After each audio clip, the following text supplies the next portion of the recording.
पदरात बसली त्याला बघू दादा काय साफ करना मेरे वाइट बस काय घेऊ नाही साफ आहे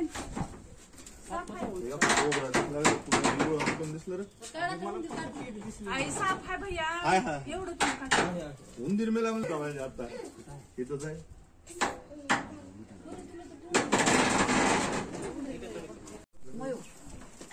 मध्ये मध्ये कोण आहे आणि मध्ये कशाला जायचं त्याने डबल बाहेर आलं खाली उतरू लागतं की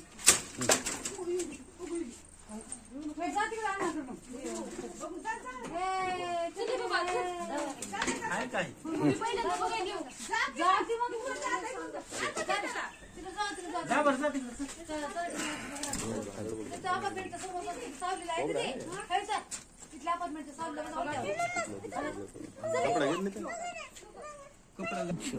काळा गे यार खालचा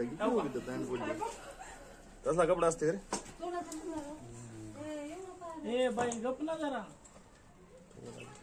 काय कोणाच्यात निघाल्याच दाखवले मला मी पत्रात सोडून दिलो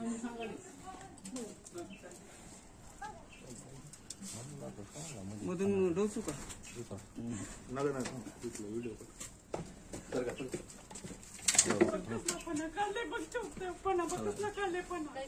ए बाई गप्प तोंड घेऊ नका काय अडचण नाही पकडला त्याला एवढं भेला काय झालं त्याला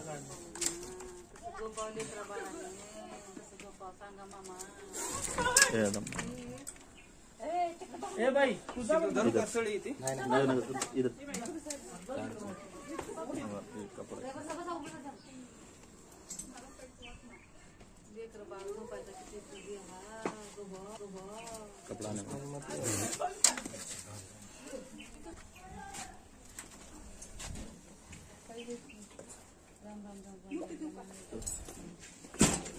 कपड़ा गुंडाळा बघा तुमच्या हाताला नंतर भरलेला शांत राहा फक्त बघा काही अडचण नाही आता उंदर काढा काय काढा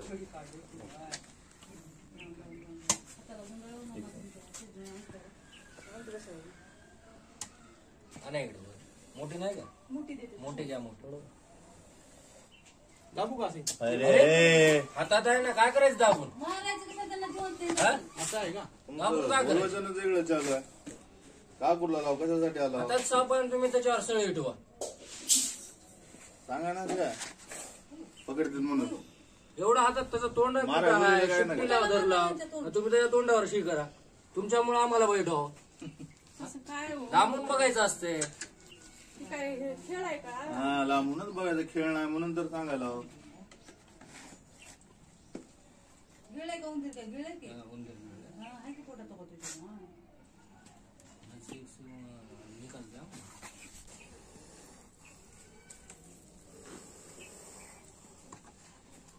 त्या दिवशी दुसरा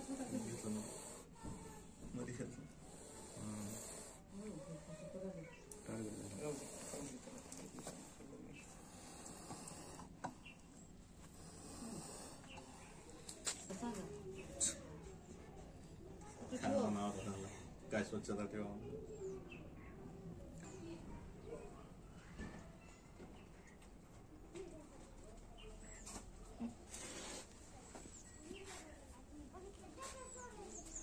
ढक्कन कुठं आहे तिचं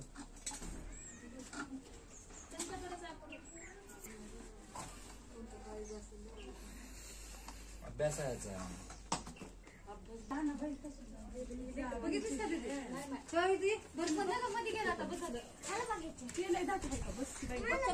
असं घालत असते व्हिडिओ बघा नाही का कधी सर मित्राचे कुठल्या चॅनलवर वगैरे बघायचं ना माहिती बेटी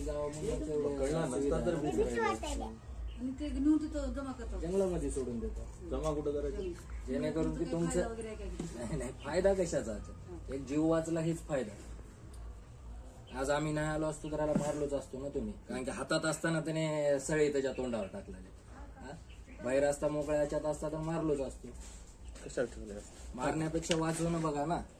तुम्हाला सगळ्या सुविधा येतात, एका कॉलवर येतं. असं बी नाही की बुवा कॉल केला आणि त्यानं नाही ड्युटी आलं, असं सोडून होणार आला आहे. ती पोरग. फक्त लांबून लक्ष ठेवायचंय. आम्ही पकडल्याला बाहेर तेवढ्या अडचणीतून बाहेर काढलं तर तुम्ही त्याच्यावर सगळे ठेवला नाही तर तोंडावर. एकदम लक्षात कसं आला तर मारूनच त्याला इकडं पकडले तर केलं. मारायची काय गरज आहे? त्याच्या का तोंडाला धरलो तो काय केलं तो काही करत नाही. नाही. ज्या टायमाला तुमचा पाय पडला, त्याला धक्का लागला, यात नाही एखादा आता समजा तिथं उंदीर खायला आलता तो आणि तुमचं सामान आहे तिथं, तुम्ही ते सामान काढायला गेलो तर तुम्हाला चावायचा प्रयत्न नसते त्याचा प्रयत्न असते तिथल्या उंदराला चावायचा, त्या उंदराला खाण्यासाठी. त्याचमध्ये तुमचा हात आला तर कुणाची चूक आहे ती? आणि दुसरा प्रश्न, आपल्या परिसरामध्ये जर तुम्ही घराच्या बाजूला ही एवढी घाण नाही ठेवतो, साफसफाई ठेवलो तर कशाला साप येतात?